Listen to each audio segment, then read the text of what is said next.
Miami in the late 20th century. Emerging crossroads of Latin culture, big money, and cocaine's major port of entry into the United States. There's no greater corrupter than power and money. We realized that, wow, this guy is certainly living in the fast lane. His accounts got bigger and his money got faster. Just a very lavish lifestyle. George became the playboy. He was on his way to jail as far as I was concerned. So like that saying, power corrupts and absolute power corrupts absolutely. Little did I know that this little rinky-dinky grocery store would be the original front for what one day would become the Medellin drug cartel.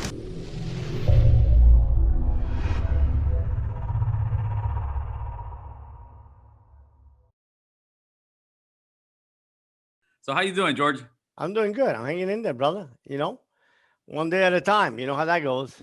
Yeah, brother, man, you have an amazing story, George. I mean, when people hear, like the cartels, the narcos, the whole thing from back in the days, the first thing everybody always assumes is, Pablo Escobar, the Medellin Cartel, and pretty much everything that Netflix, let's say, has kind of shown the new generation. I heard it when I was a kid, but you're part of the pioneers of the original thing, right?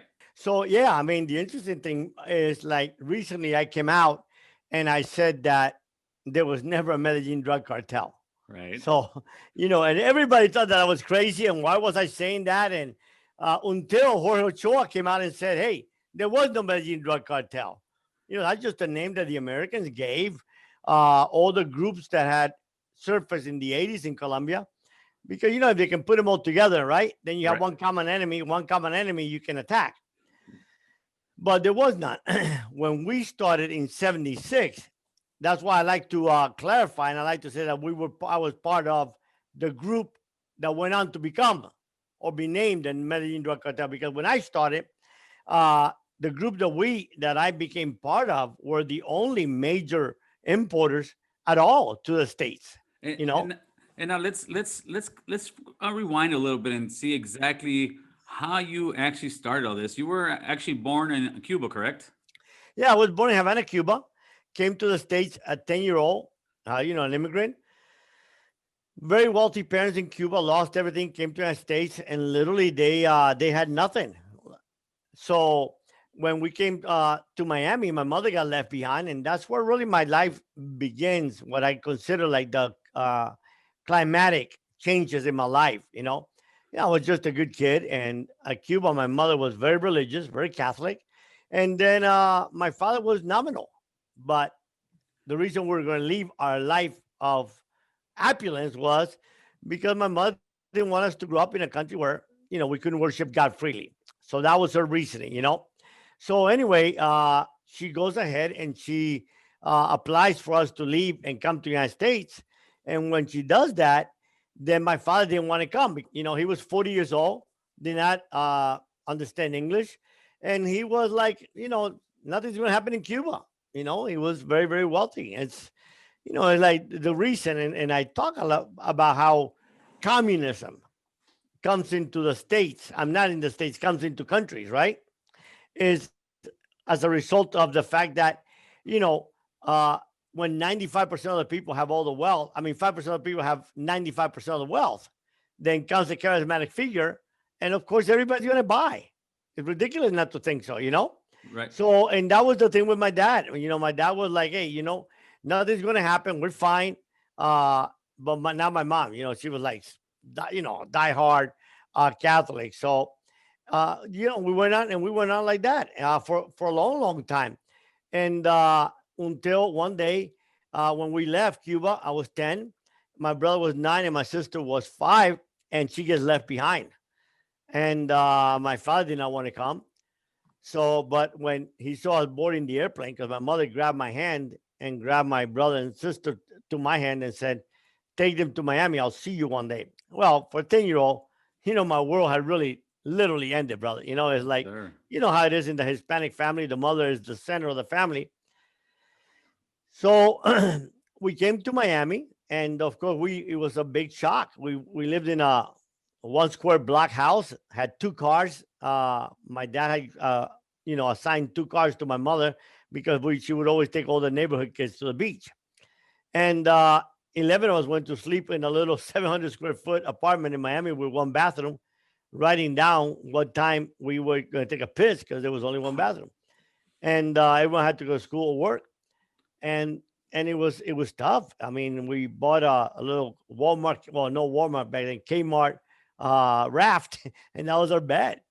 When you came to the States as a 10-year-old kid from Cuba, what was your thoughts as far as America? Did you think it was going to be, like a lot of people think the streets are paved in gold and it's going to be beautiful? Or what did you think? And what actually happened as a culture shock when you got here? Honestly, I didn't think any of that because I was just 10.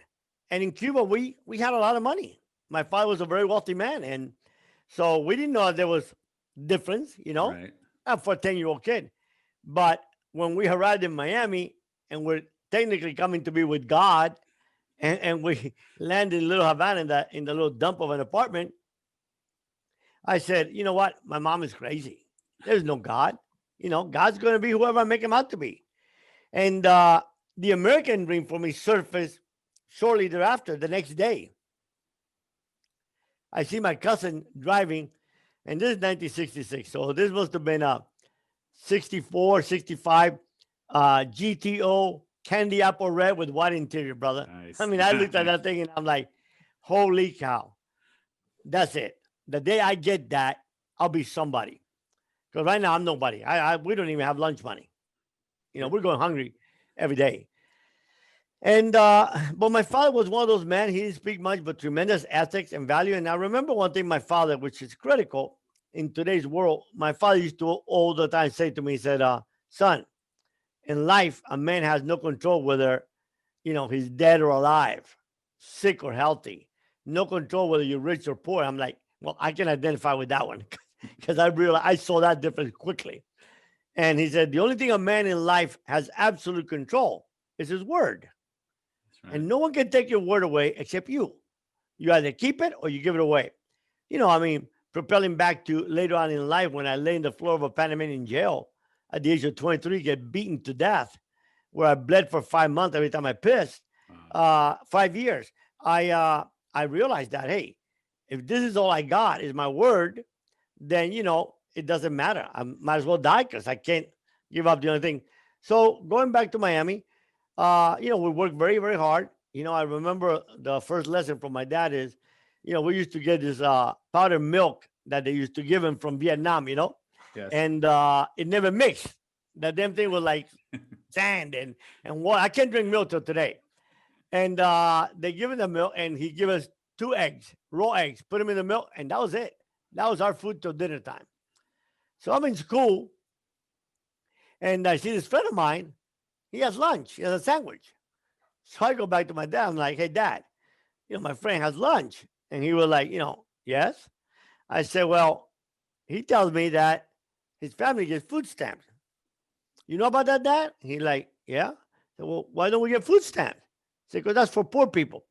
Man, so I'm like, holy crap, man. We haven't even gotten to poor yet. We're so poor underneath that tunnel. He said, son, poor people that get help from the government stay poor all their lives. You get the hell up out of bed and figure out how to feed your family. I was 10. I got up at 5:30, brother, and I've been getting up at 5:30. The biggest curse my father gave me, because I'm retired now and I wanna sleep late. Man, at 5:30, I'm like an owl. It doesn't matter what time I go to bed. And but I worked really, really hard. 17, I was the youngest employee in the Federal Reserve Bank in Miami. Never in my life did drugs. All the alcohol in my life was maybe like a little coffee cup, a little espresso cup. How was your high school experience with the other kids? Did they accept you come from Cuba? Because I know myself, I came from Honduras originally. It was a culture shock, and you had a lot of fighting and stuff going on as a kid. Yeah, no, and and that's the thing. We talk about racism, man. It's been around forever. This guy just made it popular. But anyway, yeah. But the good thing about it was we discovered something. I don't know if you did, but back in '66, so we picked fights with everybody. I mean, because we started, my brother and I said, bullshit, man. We're not going to go hungry. We'll just take their food, and started taking the kids' food. But the thing that we laughed about was in America, kids were like, you hit me first. No, you hit me first. And brother, I mean, you didn't have to tell me, You didn't have to tell me hit me first because I learned really quick. He who hits first hits last. Man, and That's we right. just jump and we terrorized the whole school. I Oh. spent half of my life in detention, but I didn't care, man. And I just, I wasn't going to go hungry. And these kids were punks. So, yeah. And of course, we're like spick, like I have a sign. I showed a sign. Let me see if you want, I can get this picture because it really, I just recently found it and it's really telling. It's a picture of, a sign. Here we are coming from Cuba, and this person has this sign: no Cubans, no dogs in the apartments. And we're like, we didn't understand that because we didn't have that difference in races in Cuba. Everybody was pretty much the same. We all play on the same street, and we resolve all our conflicts in the same street. I remember girls saying, are you going to come to the party Saturday? And like, well, I didn't know there was a party. And she's like, oh, I forgot. We don't invite people like you. So, all that built up to the point that I'm going to become somebody and I'm going to get even. Now, I didn't even know this. Right. I didn't even realize why I adore my mom. She was like my whole life. And yet I treated women like garbage. I mean, not physically or mental, but hey, you know what? You perform your services, get the hell out. I'm done. You never sleep in my bed. And, and I used them. But I felt, hey, it was all transactional. You want my money? I want your body. Why would I treat women like that when I have such high respect for my mother? And I finally realized that it was psychologically I was getting even with those kids that made my brother and I life so miserable, so horrific. So when did you start going? You started going to college after, and you started going for accounting. Is that what happened? Yeah. So I got a job at the Federal Reserve Bank. I mean, listen, brother, I was the ultimate nerd. So I got out of high school early. I started going to college at 17. I worked for the Federal Reserve Bank. And I graduated from University of Miami at 20. And I had a vision. And this is what I write in my book, this journal that I created to help people build a mindset. Because it's all about how you look at the world, right? Yes, sir. I'm like, if you don't know where you want to go, how the hell are you going to get there? I had a vision for my life so clearly since that early age. I graduated from college at 20. I worked for a couple of years to get money, go to law school. Go to law school at 23. Graduate at 25. By 30, I'm going to be a millionaire. And that's all that matters. You had it all figured out, George. Brother, listen, there was going to be nothing in my life. No drugs, very little dating, the same girl for 4 years, 2 hours on Friday, 3 hours on Saturday, and 5 hours on Sunday. That's it.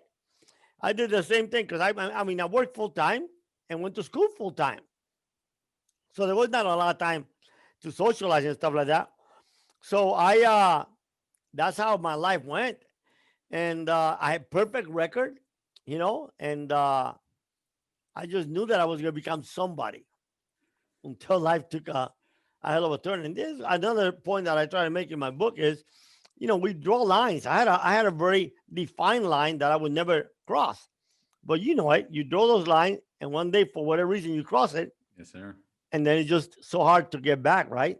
I tell you, the first time I cheated on my wife, I couldn't sleep for 3 days. The second time, maybe half a day. And the third time, I was on auto, man. It just didn't matter, and that's sad. So what was the job that actually led you to eventually kind of, I guess, rubbing elbows with these guys that were selling drugs? So what happened when I graduated from Miami, my accounting professor asked me to go work for his office. He had moved from Michigan, didn't speak Spanish. And he said, hey, if you do my Spanish clients, I'll give you secretary, office, all those things that a young kid can't afford. And I want to be on my own. I felt that if you're really going to make it in life, you got to work for yourself. So I did. I took the job. And the first client was this little grocery store. I mean, literally in one of those little strip joints, strip mall. And I would go there every Monday. And they were going to pay me $1,000 a month. Now, $1,000 a month in 1976 is a fortune. I mean, I got like a big salary. I think minimum wage was like 95 cents. Okay. And I'm making $3 at the bank an hour.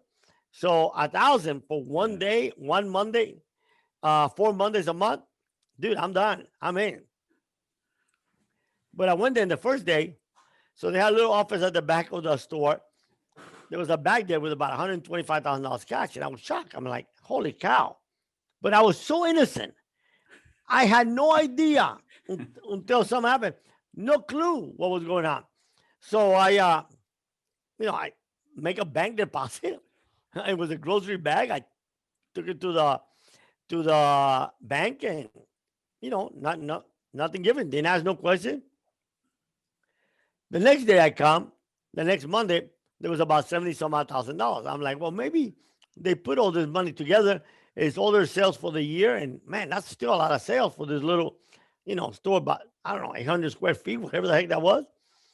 And so didn't say nothing again, did my books, left. Then the following week, when I saw another 100,000 and I had all the receipts of everything they purchased, I'm like, no, something's wrong here, All right. So I called the owner over and I said, Alvaro, let me give you a little accounting lesson. You buy that Campbell soup for $1, and if you sell it for $3, you've made $2 profit and you have $3 worth of sale.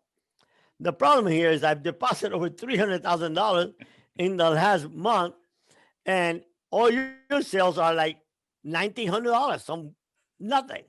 There's no way you can multiply 19. And he started laughing right in my face. He's like, oh, you think this came from the grocery? He said, no. He said, we're drug dealers. And I was like, you what? He said, yeah, we sell cocaine. I had never heard of cocaine, to the point that in 1976, cocaine was not even on the DEA radar. Right. I just did in my YouTube. I don't know if you got a chance to look at it. I did an interview with a gentleman that was the first undercover DEA agent in my case. Yes. And in the video, he'll say, like, until we found out about you, we didn't even know we had a cocaine problem in America. Right. They were so focused on marijuana and heroin. And so I tell you, I was so shocked for about 5 seconds. I'm like, hey, George, don't get excited. I'm an accountant. I'm not breaking the law. And how old are you this time, George? I'm 20. Okay, you're a young man. Yeah, 20 years old. 20 years old and look like a nerd. I have braces. I mean, literally. I think if you look at the picture of a nerd in the dictionary, it's there. Yeah, my picture. So I'm like, it's like, you know how to open foreign bank account, don't you? I know you work for the government. And I'm like, yeah. And I did, because my friends of mine that were in the auditing department, we knew about this guy, this bank that they brought down, that the guy had what we call a daisy chain. He borrowed $7 million. He owned 3 banks, and they kept lending money. When the note came due, then another bank would lend him the money, and he got away with that for like years. Now $7 million is like $100 million in today's money. Yes, sir. I'm like, and I knew it was about $800. He says, how much? And I just threw a number for the hell of it. Let me cut this conversation short. I said, $10,000. I could have said 8, or I just came out of the top of my head. Right. He said, we won 3. And I was like, all right. So, and I'm fast forwarding. I have all the details in the book. Okay. But so I went open those, and my world starts to change, right? Because now I made 9,000 plus profit. I even made them pay for my airline ticket to Grand Cayman. So you're making a huge amount of money at 20 years old, more than most people are lawyers and doctors are making at that time. Oh my God. And it gets even quickly bigger, because immediately, like when I start doing that, the following couple of weeks later, he wants me to meet with his partners. Well, actually, he was working for this group of 4 guys. Okay. Very, very, very, very, very powerful guys. And the guys come out, the head of the guy who became my godfather, Manuel, he's 90 years old right now. And he very educated, very religious man, because back then it was a lot different than the world is today. This was a game for business people. We're not carrying guns and stuff like that. So he said, hey, are you interested in opening a banana company. We want to buy a ship and we want to start importing bananas. We have banana plantations in Colombia. And again, I have no clue that ain't really what they want to import, you know? So I'm like, sure. So I did the whole thing. So I said to him, I said, look, here's the deal. I don't work for anybody. If you want me to be involved, I'll do all the work, but I want to be equal partner and you got to put my capital because I ain't got no money. And they're like, fine. You be the president. We'll give you 20%. And I'm like, all right, good. So we started opening the banana company. And then I moved to Stockton, California. All right. On. And so I'm in Stockton, California. I mean, they want to buy a big, they want to buy a ship, and then they want to convert it to refrigeration so that they can go ahead and bring their bananas, which really wasn't no bananas. It was nothing but they were really interested in cocaine. Right. But so we bought the ship. We found it in Stockton. So I went to Stockton and purchased it, and then we had to remodel it. We had to remodel it for refrigeration. So when I did that, I meet this guy out there, really cool guy, and young guy. And I used to play a lot of baseball when I was young. I almost made it to the major leagues. And he says to me, we became friends. I started hanging out at his house on the weekend for a barbecue and stuff. And Mel, he's like, hey man, I know that boat is for drug dealing. I'm like, no, you out of your mind, man. Are you crazy? You think I'm gonna put my name? I'm gonna be up front, as a drug dealer? Nah, man. And he's like, yeah, it is. So I'm like, oh man, just leave me alone. So in one of those times, I tell the group, man, you know what? The guy that's doing the refrigeration, he keeps telling me that I'm, that this is gonna be a drug boat, and they didn't even say yes or no. I should have caught on at that time. So he's like, I'm like, I told him that they were crazy, and he's like, well, they're like, well, does he sell drugs out there? And I said, I have no idea. I never asked the guy. So yeah, a couple months passed by, and then all of a sudden they start saying, we're really interested in you handling all operations. I'm still 20 now. Wow. All operation in the United States, and I'm saying to myself, what the hell does that mean? All operation, Right. I've never seen cocaine in my life. I don't know what the heck any of that is. So they're like, oh, you'll figure. I said, nah, look, I'm handling your money. We're doing millions of dollars now at this time because I was depositing all the money. I started to create different foreign bank accounts. It got really, really good. And I ended up, creating one of the most sophisticated money laundering operations of its time. So I said, you don't want someone that's handling your money be involved, with the product you're selling. So, they just rubbed it up, but they kept, like when someone's dropping I call it Chinese torture, they keep dropping a drop. So one day I'm like, man, I'm fed up with this guy and I'm fed up with the guys in Colombia. So I thought I had this brilliant idea. I find out from another friend of mine, hey, do you know what cocaine sells for in Miami? He said, yeah, it sells for about $44,000. This is 1976. I'm like, okay. In California, he said, oh man, no, people don't take no cocaine to, back then it was 5-10 kilos. So I'm like, all right. So next time Mel starts bugging me, I'm like, hey, dude, we're drug dealers, man. You figured us out. But we only handle the best. And he's like, all right. And he's like, how much? I said, $70,000 a kilo. And he's like, wow, I said, yeah, man, it's all pure. I mean, I have no idea. I just words that I had heard here and there, And he said, well, let me talk to my partner. Well, I'm like, well, I had to catch a flight because I had to go to Colombia. And every month I would go every month and give him a report how things were coming. So I'm like, man, I got rid of this guy. Done, man. Get rid of this gringo, So I go to Colombia and I'm telling the story to my godfather. And he's like, have you ever thought about really working for it? Look, you got a clean record. You're really smart. You can make millions of dollars. And I'm thinking about back in the 70s, no one thought of in magnitudes of millions of dollars, Right. Thousands of dollars is millions of dollars today. Right. So I'm like, no. And then, I went to bed that night and I said, you know what? Why don't I do the same thing with these guys that I did with Mel? I said, you know what? Fine. I'll handle everything for you, but equal partner. So at that time, I go over there So the next day I go to meet with him, and boom, first thing, it was just driving me nuts. I'm like, hey, fine. I'll handle everything for you in the United States, but I want to be equal partner like the boat. I want 20%. And you got to put out my capital. Now, I knew that was going to be the clincher because you figure at that time that if they were importing 30 kilos, it was costing 23,000 in Colombia. So you're talking about almost $700,000 divided by 5. It's a lot of money Yes. per person. And I'm like, they're going to look at this punk kid and they're going to like, you're crazy. Get the hell out. They're going to kick my butt all the way back to Colombia, to California.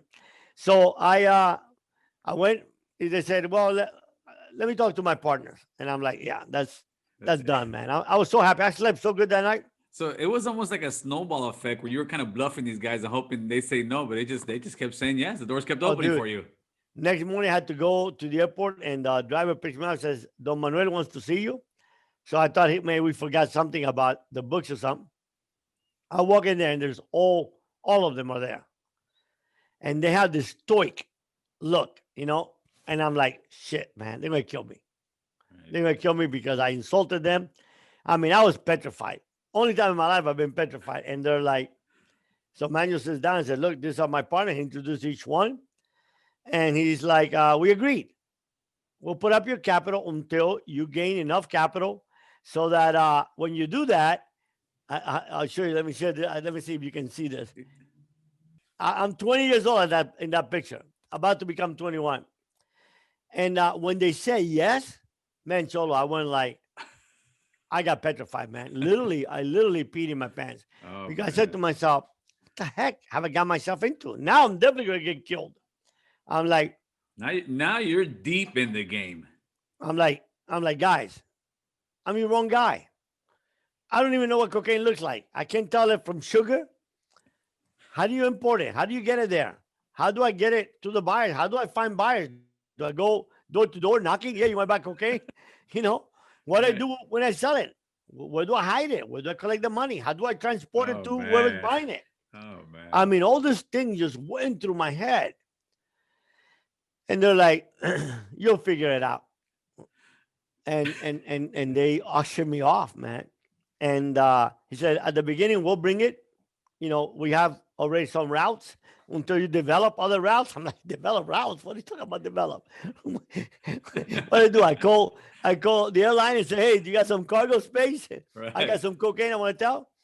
So they did, and I went, and 6 months later, man, I was importing over 200 kilos a month, and I was making between $1 million to $2 million, $3 million a month in 1977 when I was 21 years old. Now, how many people would you say it took to make this operation, the wheels turn? I mean, did you guys have people on payroll? Did you guys have books on it? Well, at the beginning, and that was the thing with cocaine that was so attractive. Whereas a lot of the focus was of the, of the drug trade was marijuana. Well, it takes a lot of people to handle marijuana load, Whereas with cocaine, one person can receive it, one person can transport it.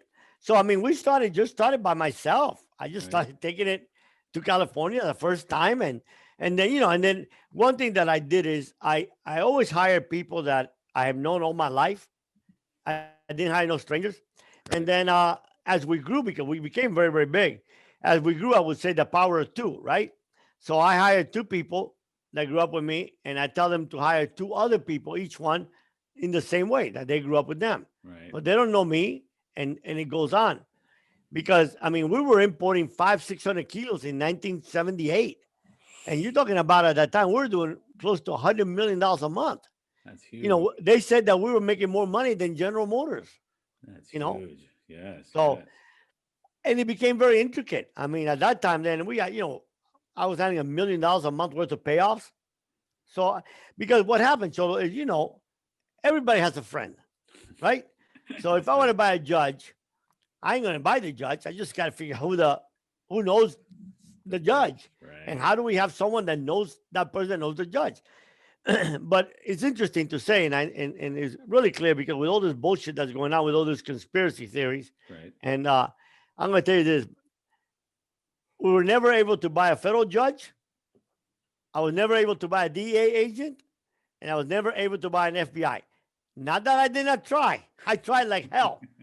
And DEA and FBI would have been, you would imagine that it was easy because we were given whatever amount of money they wanted.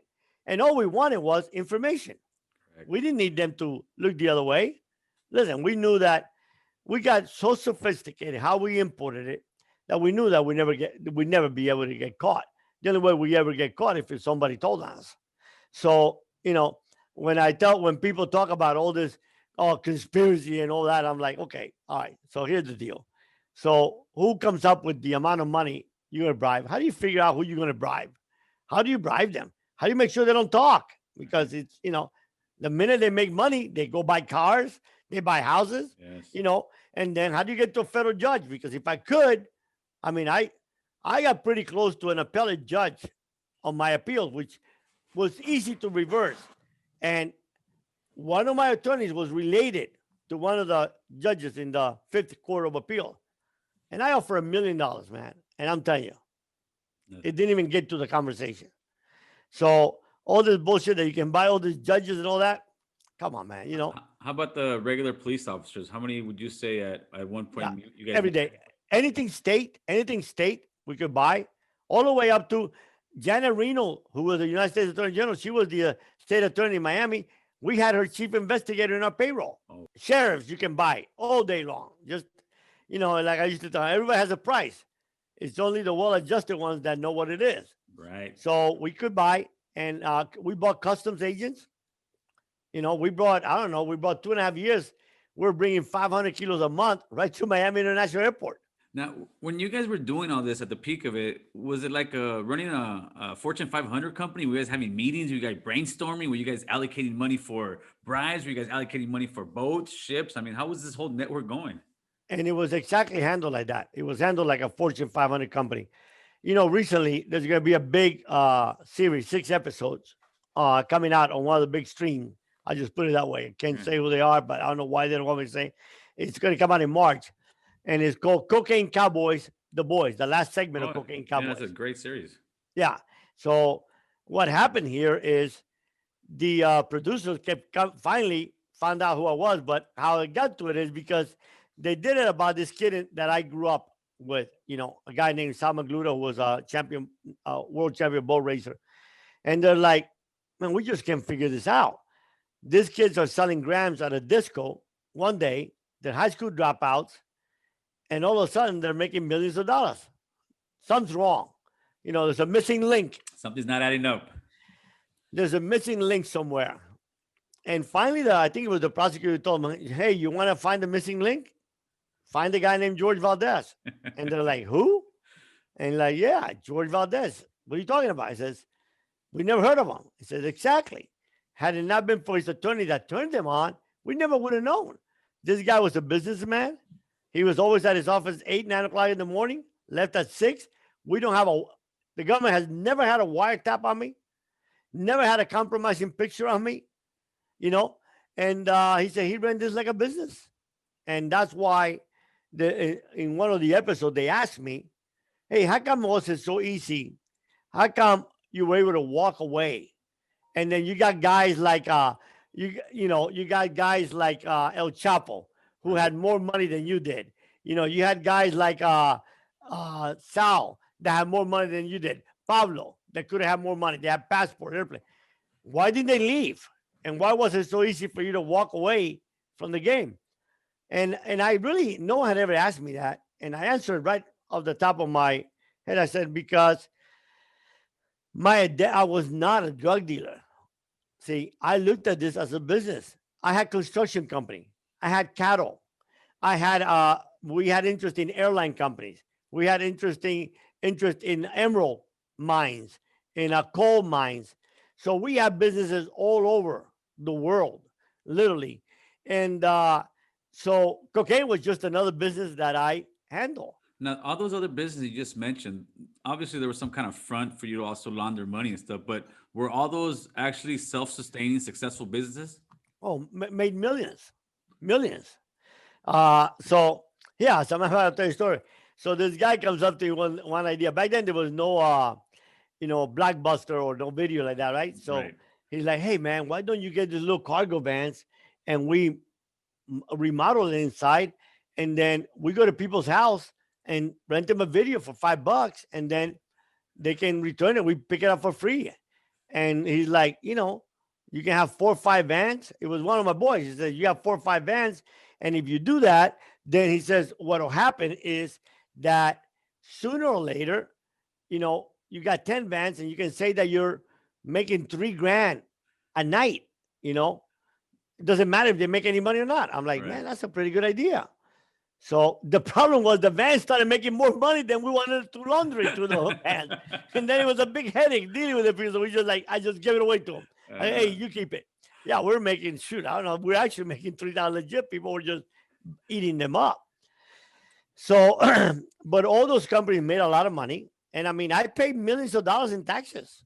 So, even when I was, at the beginning, I was dealing drugs, I wasn't making that much. I'm like, okay, if the government follows me, how much money can they see that I'm spending? And I would declare that as Fifth Amendment source income. I don't have to tell you how I made it. And the IRS didn't give a damn until my case. They're like, hey, pay us your taxes. And, and prostitutes and escorts, so that's how they used to declare income. But now, how did you guys actually, I know you said you had like Cayman accounts, different accounts in other countries, right? Now, let's say when you were first starting, they gave you $400,000. Now, are you going with that money to an American bank, or are you going to a different type of bank? Oh, no. At that time, if you see, there's a book recently written called Hotel Scarface, The Mutiny Hotel Scarface. Mm-hmm. And in it, in one chapter, they said that part of Scarface was copied from my story. Oh, yes. In the sense that Tony Montana had a lion or something. I had Jeremiah the cougar. I don't know if you see him. Yeah, you can't see it. Dies out. Yeah. So anyway, the club that they went to was the club that I would visit.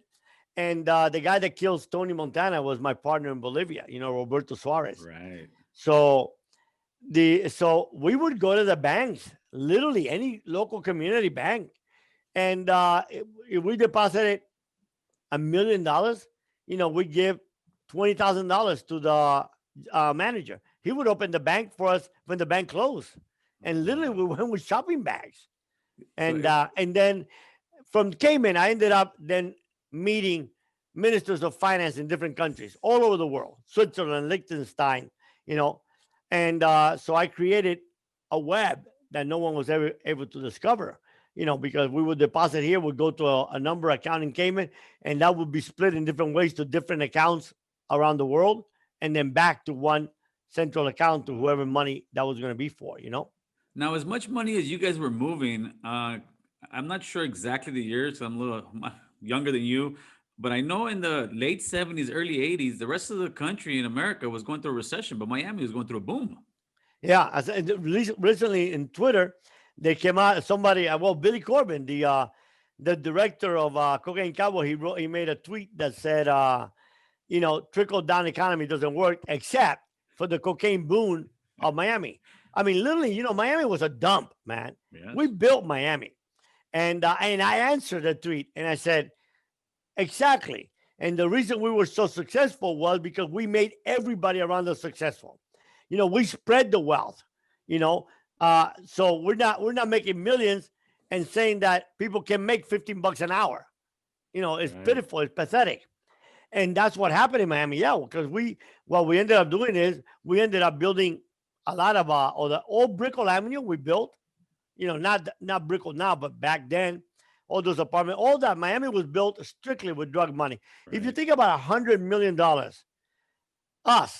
now think about that $100 million as it goes out to buyers, and they are going to clubs, they're buying clothing, cars, houses.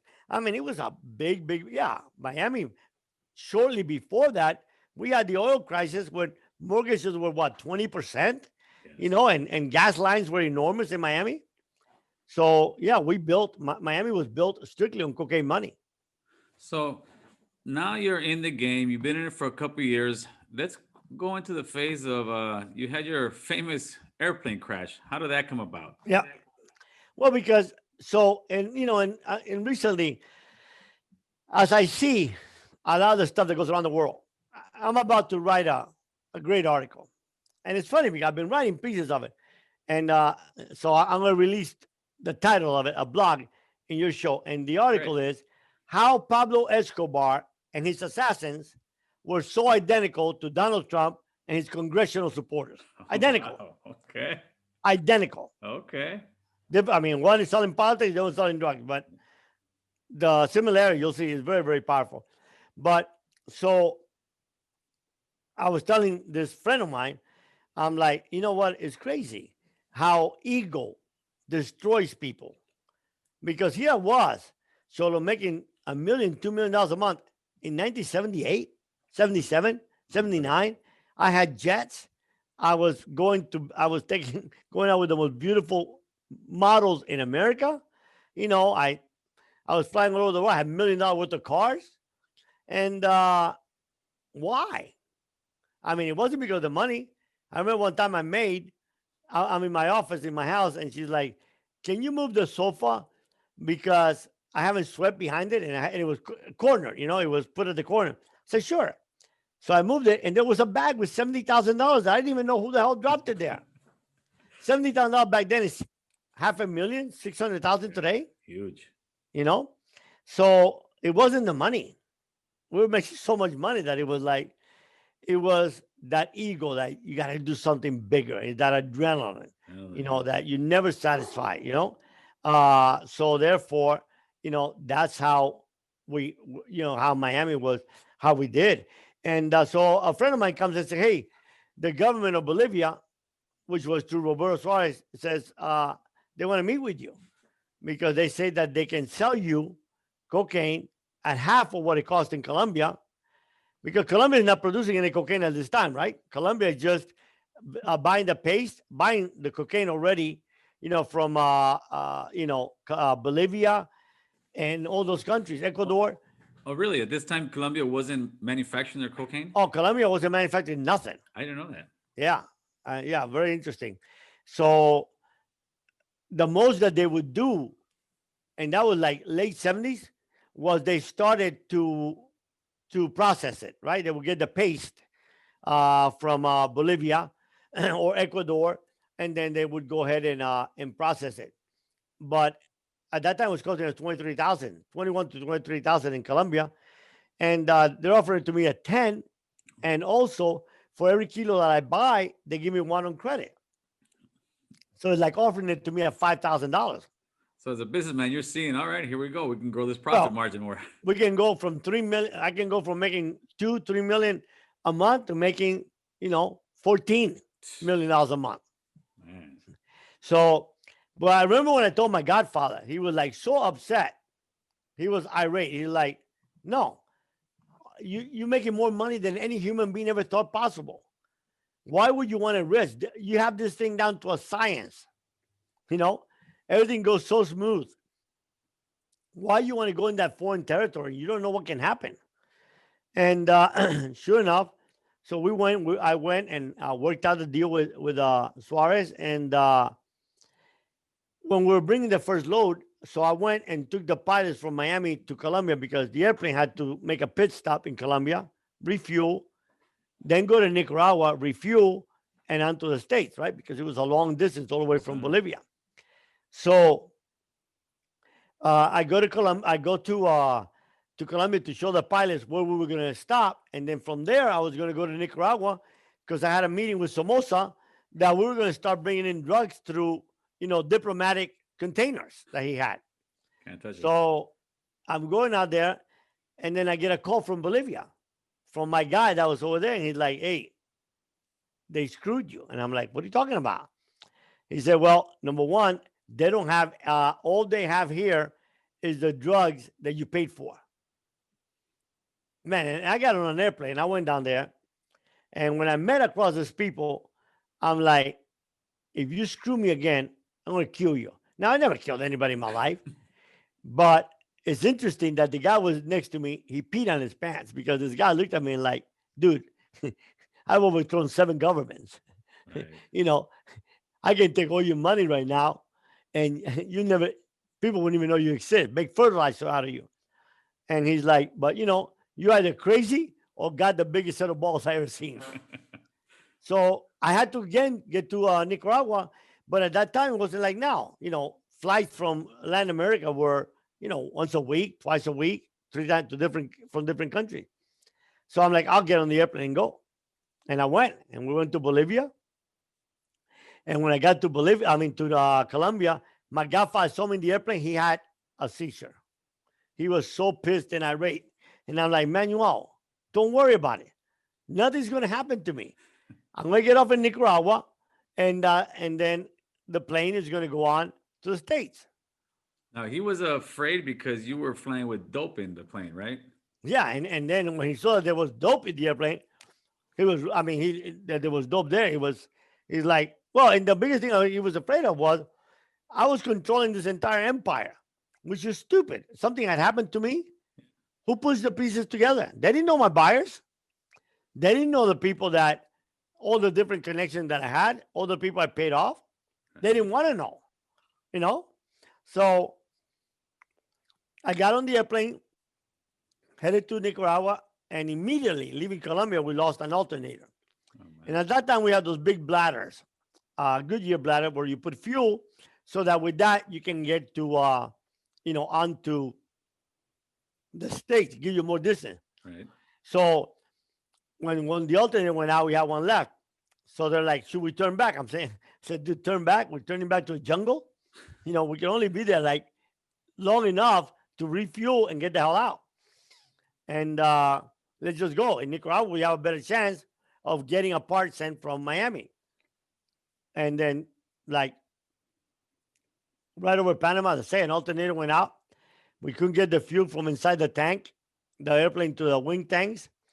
And we crashed at 5,000 feet. How many of you guys were in the plane at the time? It was 4 of us. Okay. And The what two was pilots- what the was two the scene pilots- like? Honestly, I thought I was dead. This is really what we thought, because we went down 3,000 feet. So we have a bladder full of gasoline inside the airplane. We got, 200 some odd kilos of cocaine. We have a tank of ether. I don't know why the hell they put a tank of ether there. And so I'm like, yeah, there's no way we could survive. Literally, you saw the pictures of the book. Yes, sir. The airplane was like jackknife. So when we're like this, I'm like, are we in hell? Or what? It's just hell. It looks pretty good. And so they came. And, again, back to the Eagle. My mistake was when the regional police came, all I had to do is say, hey, guys, here's the deal, man. We drug dealer. We got drugs in there. Because I always carry $10,000, $20,000 in a hidden compartment of a briefcase. So I'm like, take $1,000, man, and shoot, they'll take the cocaine. They'll carry it on their backs Right.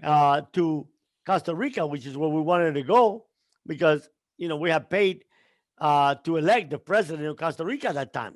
Man. We had given $1 million. So we had a lot of power there. And we said nothing. And it's not that they could even check the airplane. They had to bring a ladder, get on top of the ladder to climb in it. Right. So we, the guy took us to a hotel, and the critical mistake second was I gave him my passport. Said, hey, can you stamp the passports? Like we landed here legally, so that we would have no problem. And when they send that, they had to send it to Panama City. And when they did, man, it hit all kinds of radar. They checked, yeah. So we were arrested. The attorney general come, and I'm like, hey, I don't want to waste your time or mine. How much money to get out of here? How much money to buy the cocaine back? He said, Noriega sold the cocaine already, and $250,000 for you guys to leave. I'm like, all right, here's the number. Call this number. Give him this number I'm going to give you, which was the code. We always had somebody with a couple $1 million at different parts of the world ready. Their whole job was to stay by a phone in case something ever happened. They had to respond and bring money somewhere to buy us out. So he did. So I went back and I told the pilots, listen, don't worry. He said they're going to take us to Panama City tomorrow after the money comes here. And they're going to rough us up a little bit. And when they rough us up a little bit, then it's going to be, we're going to go home. They got to make it look good for the DEA. So they took us to Panama City. and they took us in this room, like a little conference room, and there was literally nobody there, no table, nothing, and just 4 chairs against the wall. And they brought this kid, maybe 100 pounds, soaking wet, 5'5" maybe. So he's naked, handcuffed to his feet and hands, and they threw him in the floor face down, and they stuck a broomstick up his rear, Oh, man. and blood just splattered all over the place. And they said, yeah, we just caught him with a few pounds of marijuana. Now we had 200 some odd kilos of cocaine. Right. So the pilots, this two big old Georgia rednecks, big old guys, 6'4", 6'5", they cracked Right away. right off the bat. And they're like, hey, not only is George the biggest drug dealer in the world, but he told us he just bribed the attorney general. Oh, man. So, dude, I mean, that was the only guy who could defend us. Now he's running for his life too. So, so anyway, long story. They took us in a dungeon, and they tortured us day and night for about 30 days. Now, when you say dungeon, how is this place looking? It's a jail. It actually almost looks like you ever see the movie Les Miserables? Yes. Is it like that? One of them old forts from the Spanish period. No light. I mean, literally no bathrooms, no running water. Just a pipe on the ceiling that they would open it whenever they felt like it, and you have to just lay on the floor and hope that you can catch every drop. You know. And then, so they kept you in that dungeon, and what were they doing to you guys? They torture us. They would come and beat us, 4 or 5 of them. We were handcuffed, to our hands and feet, and they would come and beat us till we passed out. One time they took which was really the most painful, was they took a cattle prod and put it to your balls, and then you jump, I don't know, 2-3 feet in the air, and your body just passes out. And but I was convinced I wasn't going to talk. It didn't matter what they did to me. Now, what began to worry me was that the guy in a cell across from us, he had been caught with marijuana too, and been there now like 8 months, and he was licking the bars. He had lost his mind. Oh, man. And I'm like, I don't care if they kill me. I ain't afraid to die. But I definitely don't want to lose my mind. I don't want to be a vegetable to my parents. So I came up with the idea to threaten Noriega. So I told one of the guards, listen, tell Noriega that if you don't kill me, when we get out, we're going to get him. We're going to get his wife, his kids. We're going to rape her in front of him. And then we're going to cut them up before we cut him up. And so the next day he come. And I thought that was it. We're out of our misery. But he came laughing. And he's like, why are you threatening me? I didn't tell on you. It was your guys. And he said, and you paid the wrong guy. So I'm like, how much? He said, 200,000 for you two. And I'll get you out the next day. So we went through the same routine. The next day he got us out, but he took us to the airport where we're going to take a flight to Costa Rica. And we're waiting at the airport when suddenly like 20 Interpol agents come and literally grabbed us like a sack of potatoes, man, and threw us in an airplane to Miami. So I got to Miami, and I was charged with heading the largest drug conspiracy in the history of America. I was given, at that time, remember, a big bail was $10,000. I was given, at the beginning, $7 million bail. Wow, that's unheard of. Finally got reduced to $2 million. And I was 23 years old. I never in my life had a traffic ticket. So I didn't know that. What kind of evidence did they have on you? Because the drugs that were caught with Noriega, those were gone, right? Obviously, you never got those drugs back. Yeah, quickly. Literally, they had no evidence on me. So we stayed in Miami almost 6 months on what they call a sworn complaint. And see, I didn't know at that time that my attorney was the one that was cooperating, one of my attorneys in Miami. And I mean, at this time, for my trial, I hired the biggest guns in America. I spent $1 million in attorneys. I had Alan Dershowitz. I had Marty Weinberg out of Boston. I had F. Lee Bailey. I had them all. Those are well-known attorneys. Yeah, so we went into a trial with the big guns, and actually it was a mistake. So they couldn't get an indictment, so they were going to release us. And suddenly, Macon, Georgia, which I'd never been there in my entire life, went ahead and indicted me. They said that I was part of the guy that I hired to bring the drugs for me, a guy named Harold Rosenthal. He had this smuggling operation, and he had been busted 3, 4 years earlier in Macon, and he faked his own death, disappeared, and so all of a sudden they tied me to that group. I only met him 3 weeks before, Right. didn't even know him, so we knew we were going to win. As a matter of fact, part of our defense was to admit that I was a drug dealer. So I mean, in our argument, it's like Mr. Valdez is not only a drug dealer; he's the biggest drug dealer in America, but he has a constitutional right of venue, which means you can try him somewhere else where he did not commit an offense. Right. You must try him where he did. And we thought we would win that, and if not, on appeals, right? Right. So we didn't think that we would win trial, because the minute that the first day of trial with the jury and everything, the judge looks at me and says, Mr. Valdez, how do you plead innocent when you got $1 million worth of attorneys at your table? And we know every hardworking young man can't afford that.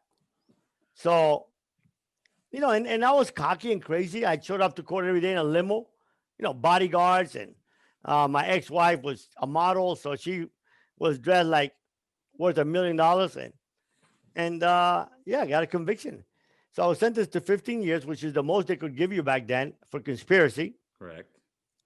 and I was sent off to prison to serve if I didn't get in trouble, 1/3, because it was my first offense. So the most you could serve is 1/3 of your sentence.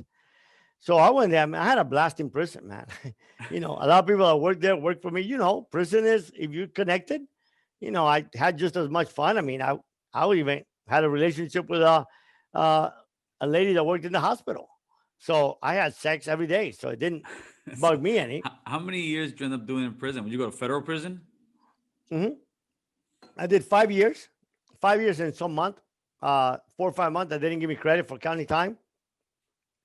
So, and then I got released, and I went back to the same thing.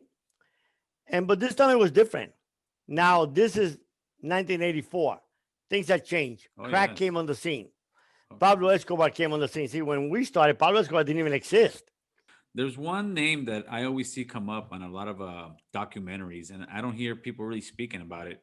And there's one that even said that if it wasn't for her, there would be no Pablo Escobar, and that's Griselda Blanco. That's be- Did you ever have any dealings with her? Or no, what was her because she dealings? came in afterwards. Look, she has a son that's trying to do good, so I'm not going to just discredit. I mean, I'm not going to say what I know about her, Okay. but she was not. She was ruthless. She was like Pablo, man. She'd kill people left and right, and she made money, a lot of money in New York. And the thing with Pablo Escobar, that's also BS, because the truth of the matter, that, like I said, there was at least three, much more powerful and wealthier. See, the real people behind the cocaine trade, well, nobody knows about it. Why? Because they were businessmen, Right. and they were happy. We were happy letting Pablo take all the credit. Let the government focus on Pablo, spend billions to catch him and kill him. At the end of the day, they didn't kill him. It's BS. That his son is right. At the end of the day, he killed himself. He knew that they were after him. I mean, I tried to work out a deal with the government to let his family come to America, and he was willing to turn in every airstrip in Colombia, labs, everything, and nothing for him. And they wouldn't go for it. But so he knew that the only way that he would save his family is if he died. Pablo was by no means the wealthiest or the most powerful. There were so many people more wealthier than Pablo. The thing with Pablo was he was the most violent and the most ruthless. Now, who was the real boss in Pablo's era in the early 80s? There was no real boss. Everybody had their own organization. Okay. So Pablo had his own group. He had bankers, just like we did. The same model. They had bankers, they had assassins, they had their whole distribution. What we did, though, when I came out, I decided that I was going to cooperate with the other families. In the sense of, if I'm bringing a load of 600 kilos, so Manuel and I would say, okay, 300 are ours. So let's split the other 300 between Pablo, Gacha, and somebody else. That way, everybody felt that they had a piece of the action. Keeps the peace. As opposed like, hey, look at all the drugs George is bringing in. He's not cutting us in. Then I become enemy, Right. Now, why did so much violence start escalating in the early 80s in Miami? Well, it started with, with the Dayland shooting, because I mean, Miami became the most violent city in the world at that time. First of all, there was a group of cops and drug dealers that were going around kidnapping people. Then, you know, the Mariel boat lift brought in a lot of the Cuba's worst criminals. Right, right. And then, people started, instead of before, which was a business among gentlemen, it became just like, like gang warfare. And then Pablo started killing people in Colombia over the extradition. And so it became very, very horrible. So that's the world I come into. And when I came into that, all of a sudden, this is not my world. This is not a victimless crime like I thought back then, This is violence, So I stayed in it till 87. And then a series of things that, if you read in my book, one was with my daughter. Yes. I decided to walk away. Now, at this time, see, my mother finds out that I'm a drug dealer, right? She didn't before. She thought I was a businessman, like everybody else did. And then when she did, she started to constantly tell me, son, what you're doing doesn't please God. And I'm like, Mom, what God? There is no God. And she said that so many times until one day I'm like, Mom, there is no God. You need a God? I am God. What can God do? Buy and sell anyone? I can too. God has the power of life or death? I do too. What can God do? Where was God when we came from Cuba? The way that we are easy to say there is no God because, how can there be so much hunger in the world? How come prostitute at crack houses have babies and good families can't have babies? So they're all mysteries, but they're ways that we use to say there's no God, right? So how many years after you got out of prison the first time were you still dealing drugs? 2 years after. Okay, so and walk me through 87. Walk me through the point where you just had enough, your breaking point. So one of the things was that I was, in my mind, when I had X, I would be happy. And that's with everybody in the world today, right? We think when we have a car or that car or another car or that big mansion or that beautiful woman, we'll be happy. But what people don't realize is that you can find joy in material things.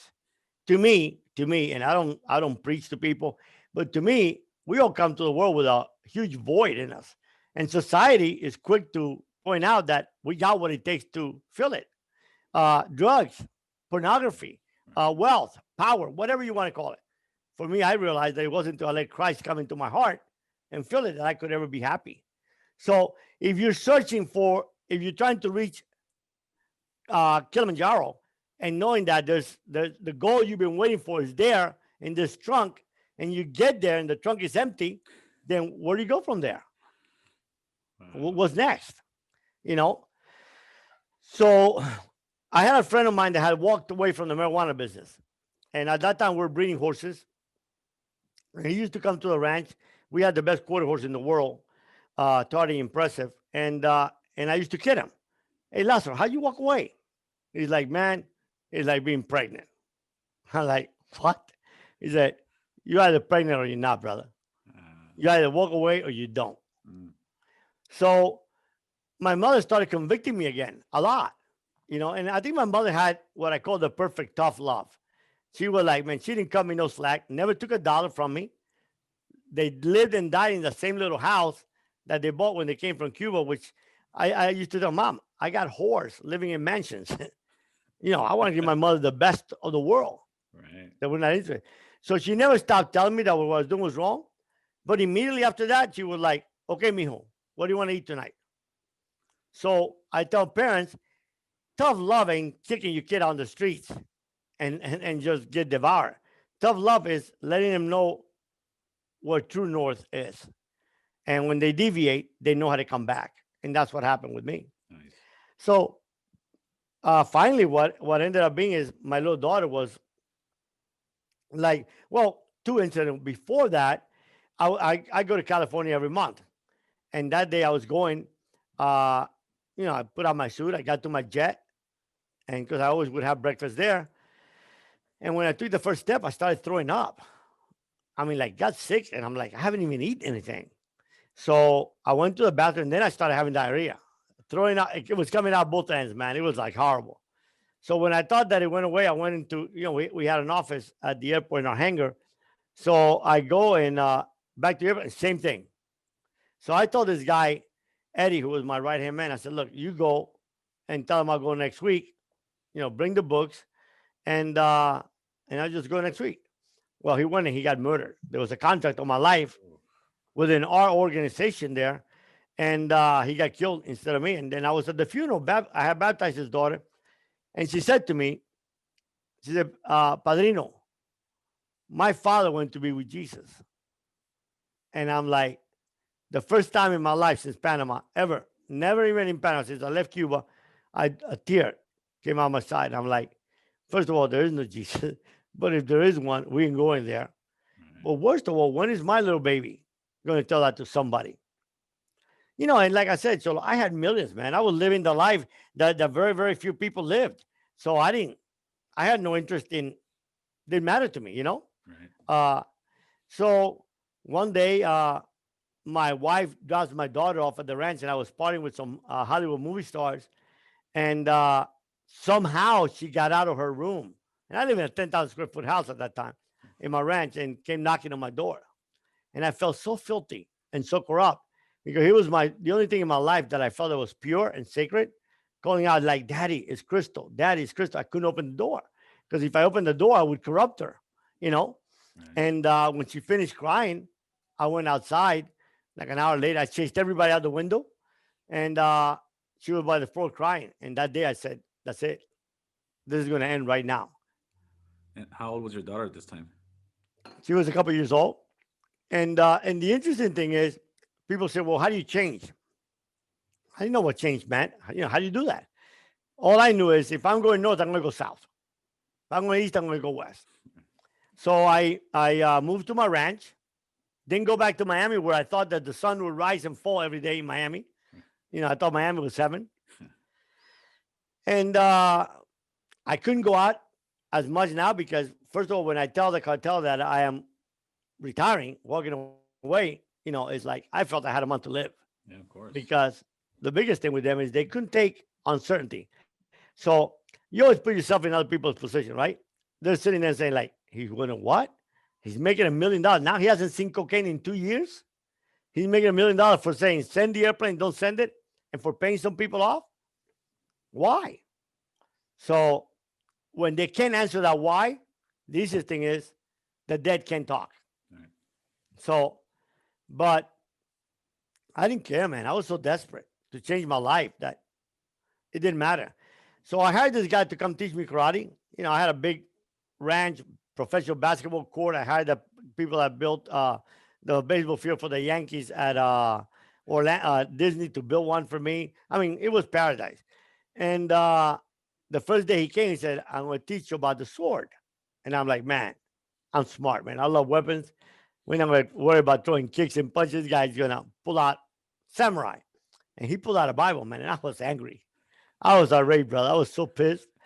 I went to him, I said, look, dude, I don't believe in that Bible, what the Bible talks about. So I'm paying you a lot of money to teach me karate. Tomorrow, you leave that sword home and bring the real sword. And he got up in my face and said, young man, what I got to give you, you got no money to pay. And I realized, well, he's a 7th-degree black belt. I don't have no gun, no bodyguard. He's going to begin to whoop Jesus into me, and I ain't got no money, and I'm going to pay him for it. Dude, don't get excited. I said, don't get excited. What we'll do is, while the steam room is heating up, we'll go ahead and waste your time. And he did, man, for three plus years. So for 3 years, this guy was trying to preach the word of the Lord to you. And what were you Yeah. thinking? You were thinking he was crazy? I was not even listening, bro. I was getting over the ass kicking he had given me for 2 hours. And when people ask me, what did he say that changed her? I said nothing. Really, yeah, later on in life, a lot of it would take root. But it was what he did. See? And that's what's really critical. This guy lived in this little, what I consider a little crappy world, right? 1,000 square foot house, married to the same woman for 25 years, and told me she was gorgeous and in love, and he was madly in love. And I'm like, are you out of your mind? I go to bed with 2 supermodels every day, and I hate them. And I live in this mansion, and I'm miserable. And you're happy? And he never tried to convert me, never tried to say, go to church. All he said was, I have an intimate relationship with Jesus. And that was weird to me, solo, because I was like, I'm surrounded by a lot of people, and I don't have a relationship with them. And this guy's going to have a relationship with someone he don't know. So, and it was July 1st, 1990, when my divorce was final from my ex-wife, and she's dragging my daughter, and she's screaming for daddy. I went in my room, and I was like, I get there exactly, man. July 1st, about 11 o'clock in the morning. I went in my room and said, Jesus, first of all, I don't believe you exist. I'm transparent. I'm honest. Number two, if you do, you're looking at me and say, George, you're so bad. You stay down there. But number three, if you're the reason this man has got that joy and happiness, and I want it, and I can buy it, and I can buy anything I want, save me or kill me. And my life went from bad to hell. Oh, man. 3 months later, now mind you, I'm walked away from the cartel now for over 4 years, right? Almost 4 years. Okay. So I'm at a horse show in Illinois somewhere, and I get arrested. I'm like, for what? I would have been told if there was an operation on somebody, or they were even looking at me, because the sheriff where I owned the ranch was on my payroll for years. Right. And I had no clue. I'd never been to Mobile, Alabama in my life. So they take me, they extradite me to Mobile, and my attorney's waiting for me. And he says, I got good news for you. The only witness against you, he killed himself last night while he was a government witness who was still smuggling in a DEA airplane, and he crashed in the fog. So he says, remember Dickie Lynn? Well, Dickie Lynn was the guy that when I first came out of prison, I met him in prison. He started bringing in loads for me. He brought like the first 30 loads that I brought in when I came out of prison. Okay. Well, he got arrested. He kept going. And a year later, got arrested. 160 people. He took a life sentence. He did not rat anybody. Hell of a guy. And I was the last guy. And this pilot cracked. And it was a bullshit charge. He said he came to Miami with Dickie. And I picked him up at the airport. And then at night, Dickie comes back to the airplane with somebody else, and he has $800,000. He went to and says, "Hey, Fred, look what George Valdez paid me." In our world, it doesn't work that way, right? Right. So, but I looked at him and I'm like, Alan, I'm going to tell you something you're not going to believe. He said, "Look, here you are, a good Jew that I've known for many years, telling me I'm going to go home. But I've given my life to another Jew, and he ain't saying nothing." But I can't keep going, man. I can't fight these people the rest of my life. He says, they're going to give you 8 life sentences. I'm like, they think I'm a cat? Because when I got arrested, or when I walked away, the most they give you is 15, right? Well, that law changed to the minimum mandatory laws, which I'm working hard to overturn. Nice. Because they were set up to go after us, right? To go after African Americans and to go after Latinos. Yes, sir. I mean, it's so stupid to think that 500 kilos of cocaine powder gives you a life sentence and 50 ounces of crack gives you a life sentence. Well, don't they realize without 50 ounces of powder, you don't make 50 ounces of crack? Yes, sir. But so anyway, he's like, Dickie kept going, and they can try you under the continued criminal enterprise. And because it doesn't matter if you walked away 20 years ago, as long as someone in the conspiracy keeps going. But so let's see what the prosecutor has to say. So we went in there, and the prosecutor said, which ended up becoming Jeff Sessions, who became United States Attorney General. They're like, Mr. Valdez is real simple. Lots of money, little time, little money, lots of time. I say, you all know how much I got? And that lady, wonderful prosecutor, she's like, no, but I know who does. She opened the door, and here comes these 5 agents. And DEA, FBI, IRS, and Customs, they knew, brother, how much toilet paper I was buying. They had set up, the government could not handle it that I had retired a multimillionaire. So they set up a task force that did nothing but investigate me financially. So I'm like, let me call my dad. Because the ranch that was the biggest asset, 20-some million. My dad and I had bought it way before, years before I got into the drug trade. You know, we paid $100 an acre. Now it was worth 15,000. Right. So I'm like, Dad, this is what's happening. They want all my money, and they want and before I even said to him, I said, son, just give it all to them. That's bad money. You should have never had that money. That money's caused people a lot of pain, and you're never going to be happy with that money. So I tell people, you know how long it goes from being worth $60 million to not having a dollar for a candy bar? About 3 minutes when you signed over all the deeds. So my attorney said, look, all we ask is that you go in front of the judge and say that, number one, he walked away on his own. It wasn't like he got arrested. Oh, I'm sorry, I'm going to change my life.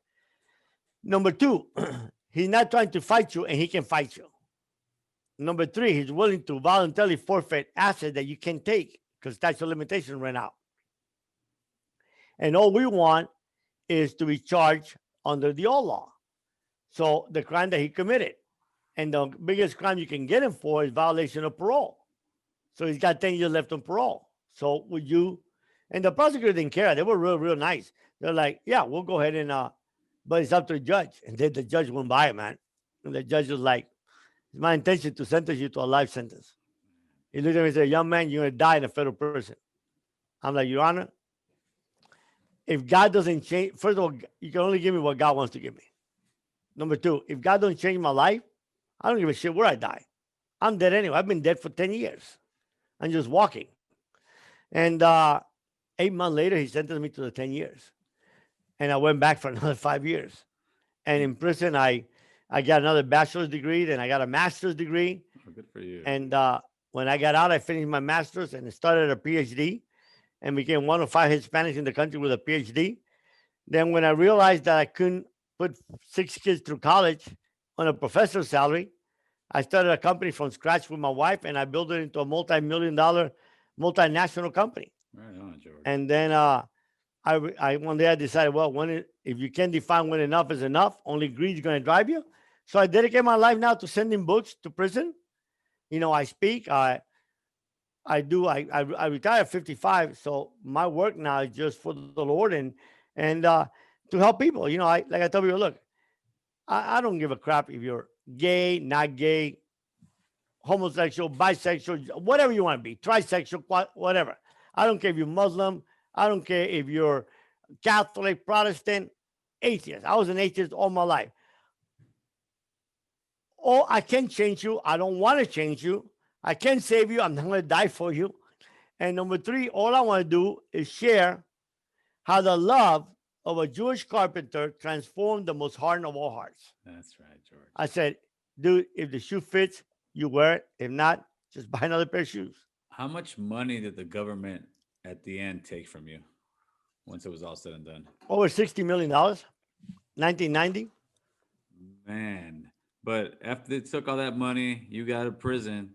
I think you were richer coming out of prison broke than you were with that 60 million in your bank account. You know, and the interesting thing was that in prison, I tell people at this point, I still don't believe that God is real, right? I'm still an atheist. Okay. But I had an advantage. My advantage was that, so I ran out of options. I tried everything in life you could try. Right. So a lot of people don't have that option. And when I realized the only thing left was give this, God, Jesus, whatever, a shot. So I started reading the Bible, not as a Bible.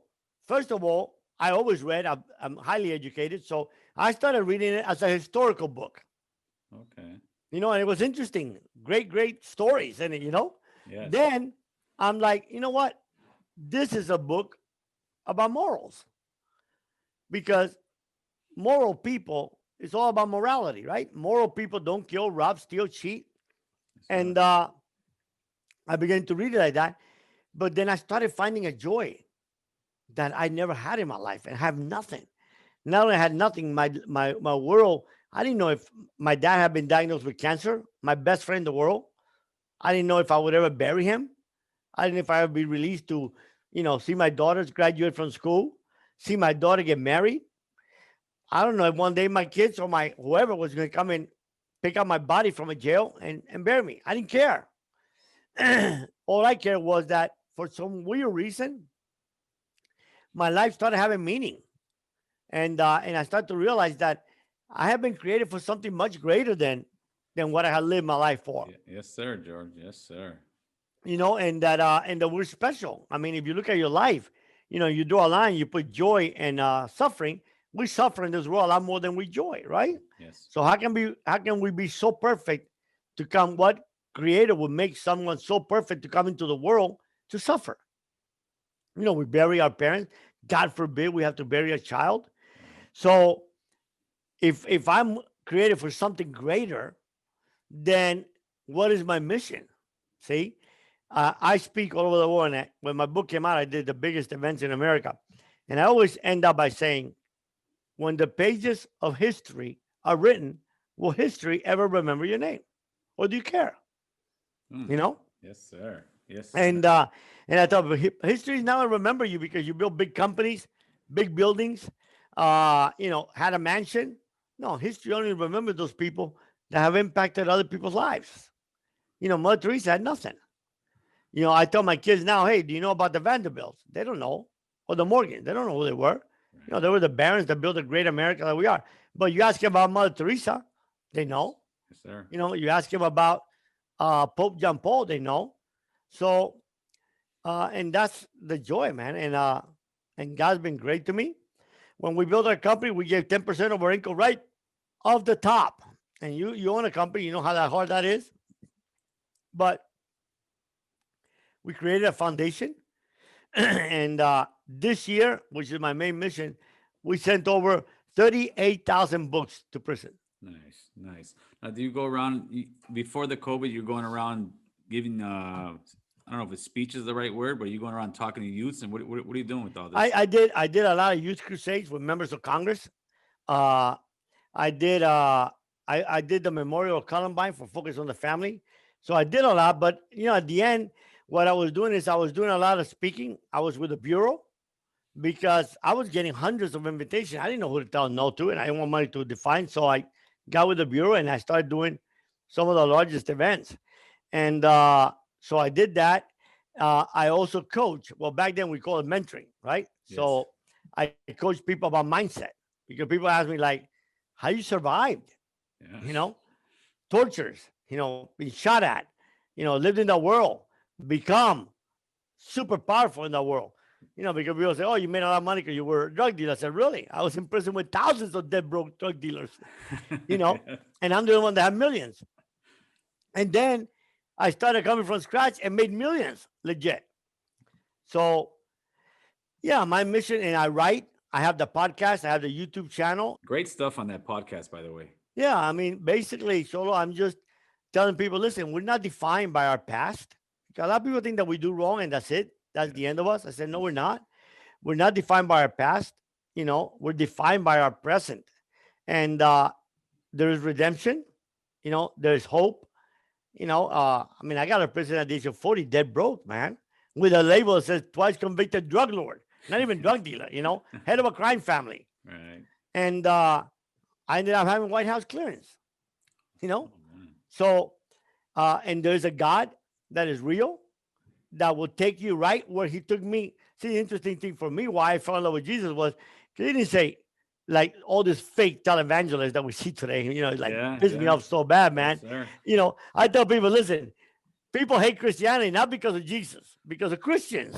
You're right. I have a hard time with Christianity. You're absolutely right on Christians, that. And someone said, let's put Christ back in Christmas. I said, no, let's put Christ back in Christians. It's what we need to do. Yes, sir.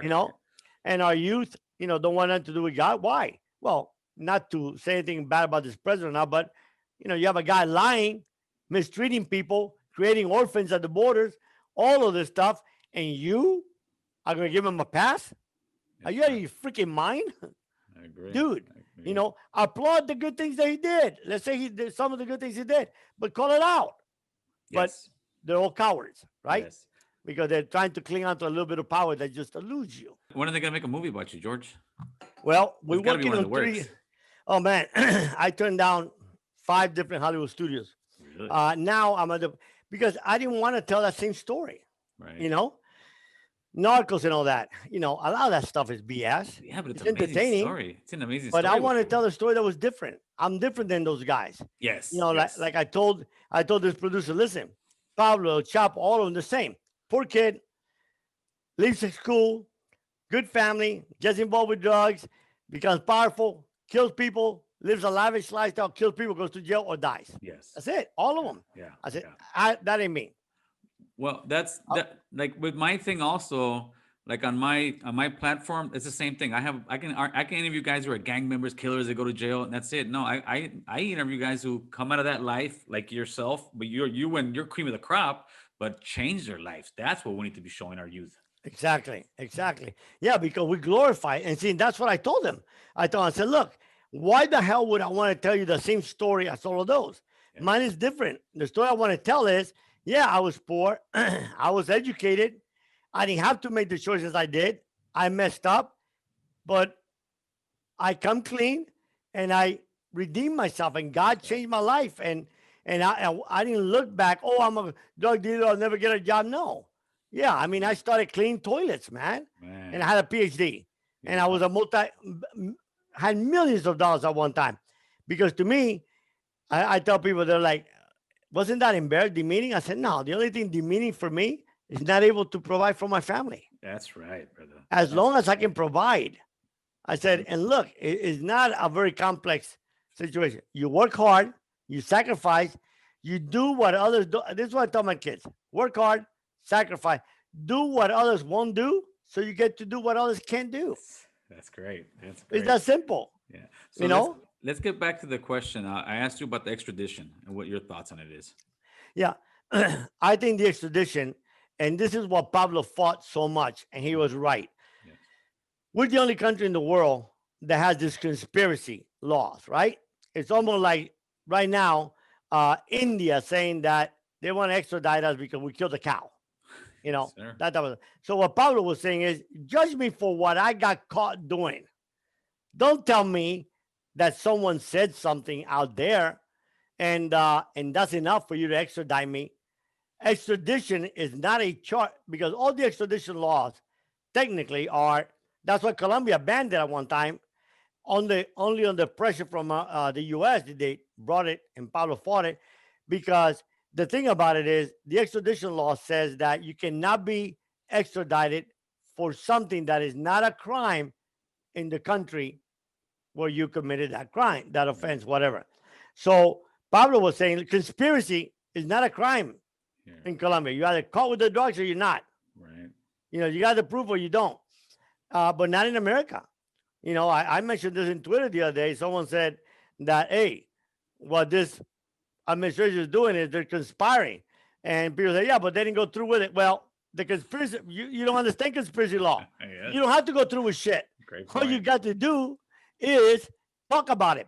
Great Two point. cases. Mine. The first one. This is what I got indicted and given 15 years for. A guy said that we were at a hotel in Miami. I pulled out a map and showed him an airstrip, and I said to him, I want you to go there and pick up cocaine for me. Okay? And then after that, he rented an airplane. So nothing ever happened from that. Well, I got 15 enough. years for that, Yeah. because it doesn't have to happen, right? And it's wrong. So yeah, it is totally wrong. Now, You know, what's your take on legalization of hard drugs? I'm against legalization of hard drugs, just like I am that I believe that there's got to be more control over pharmaceuticals. Yeah. Now, I'm against the war on drugs. I think it's a big joke, and I write a lot about it. You see some of my blogs. You're not going to win the war on drugs, right? And it's all a money-making enterprise. No one wants to win the war on drugs. Literally, Nixon, who was the first person to declare war on drugs at the beginning, had it right and had success. He created all those methadone clinics in New York. He went after the consumer. Reagan came along and said, no, we're going to go after the supplier. Well, we laughed, because just don't leave our consumers alone. You're not going to catch us. Because at the end of the day, we're going to like George Valdez, and all the drug problem goes away. We're going to kill Pablo, El Chapo. No, man. There's 50 of them coming in behind. Right. We want to make a difference. First and foremost, I have a plan to win the war on drugs. first and foremost, number one is we quit exploiting your country, okay? And all these countries in Latin America where these big multi-internationals come, take all the money, exploit the farmers, and all of these people, they get wealthier and people have no choice. So if you got a guy like in Colombia with the bananas, at the end of the season, Chiquita Bananas will come and say, we don't want no more. Now, these people didn't even have roads to take the bananas to Medellin, the city, to sell it. So what would happen is they were barely surviving. So we come in there and we're like, how much they give you for banana? Let's say using $10. We're gonna give you $1,000 an acre. You're gonna plant cocaine. And we're gonna build you roads so you can take your bananas with you. And then we're gonna build you a hospital. We're gonna build you schools. So who's the bad guy? It's a fine line. When you were talking about Noriega, was Noriega a dictator or was he a drug dealer or was he both? Both. Noriega worked for the United States government and also worked for the cartel. Yeah, that's another. Yeah, I just interviewed Hector Bareles, a DEA guy, and he's going around now, he's telling his story, and he's saying that when Kiki Camarena was murdered, it was complicit. The CIA was involved. The DEA was involved. Would you think that was the case? I saw that interview, right? And I don't want to make an accusation like that and say, I can tell you what I did with the CIA. Yeah, CIA taught us how to smuggle. I'll just tell you this part. They run all this black ops operation all over the world that Congress doesn't give them money for. So where does the money come from? But I don't know. I have different information about Kiki, Right. And I heard all kinds, including the fact that he was on the take for one of the cartels. So I don't know personally, and I tell people what I don't know personally, I'm not going to talk and say because it's just conjecture, Fair enough. Yes, sir. But the corruption is huge, right? I mean, we Yes. think there's corruption in Latin America. There's a lot of corruption here. We just call it lobbyists. Yes, sir. You're absolutely right. Well, George, I just want to thank you so very much for taking time out of your busy schedule and all the stuff you do, and thank you for what you actually do for pretty much for the raza, man. Yeah. You've come out of a world that you shouldn't be out here saying what you're saying. Most people in your case are either dead, doing life in prison, or just disappeared off the face of the earth. So I want to thank you, and I want to give you the last word, brother. Yeah, and you know what? And I thank you for that. And one of the reasons when people say why, if you call all of our groups the Medellin Cartel, why were there thousands and thousands and there's probably 5 alive? And I said because one thing that was very important to me was truth. Truth matters, man. A lie is a lie, and truth is very, very important. But the most important thing for me today is to, again, talk about two things: mindset. Tell people that listen, it doesn't matter what you see in the world. What matters is through what glasses. So if you constantly see in the world dark or whatever, then figure out how you can retrain your mindset so that you can see the world differently. See the world through like the eyes of God. And then I said another thing. I said, I tell this story when I speak. I said, this guy, this very wealthy multimillionaire, looks out of his penthouse in New York City, and he sees a beggar going by, and he says, "Thank God I'm not poor." And the beggar all of a sudden sees this ambulance driving by, and he says, "Thank God I'm not sick." And the sick guy all of a sudden sees the stretcher with a sheet over a person and say, "Thank God I'm not dead." And I tell people, everybody has an opportunity to thank God except the dead man. And we need to realize that the world, the floor we walk on today could be our ceiling tomorrow. So there's a lot of hurting people, brother. I applaud you for what you're doing because it's important. Listen, if I decide to tell all the drug stories, I'd have 1 million followers. But that doesn't interest me because at the end of the day, one person hears a message and changes their life. Like I got a letter from this 17-year-old. He's in segregation in prison, been there 5 years. You mean he's been there since he was 12? So I just want to say this to you. If your book hasn't helped anyone, I want to tell you that it changed my life. And that's what we live for. That's the only thing that we're gonna take with us, you know. We gotta rebuild a family. We gotta care about there's a lot of hurting people, brother. You know, listen, I'm a capitalist, but he who much has been given, much is expected, Mm. you know. And we need to look at our neighbor and we need to love more instead of this hatred and this division over a president, over a guy that he's gonna good or bad, he's gonna leave eventually. Mhm. No, man. You know, let's love each other because love transforms the world. And people are hungry to be loved. I was. No one thought I was hungry for nothing because I lived a life that nobody ever could live. But I was, man. I was hungry for meaning. I was hungry to be loved just for the person that I was, not the person, the image I had become. And if we change somebody's life, just one person, Cholo, we've changed the world. Think about that. You change one person, you've changed the world. That's right, bro. And we all can, brother. That's right. Hey, be blessed for what you do, man. I thank God. Keep spreading the word among the raza, you know, and we gotta, you know, bind together, man, and we gotta give right. these kids hope. You know, it's not the hope is not in the gang. You know, the hope is in becoming somebody. You take that those hustle and turn it around. And man, you know, look at you. Look how successful you are. Look how many are very successful. We just need a chance, and we gotta fight for each other, man.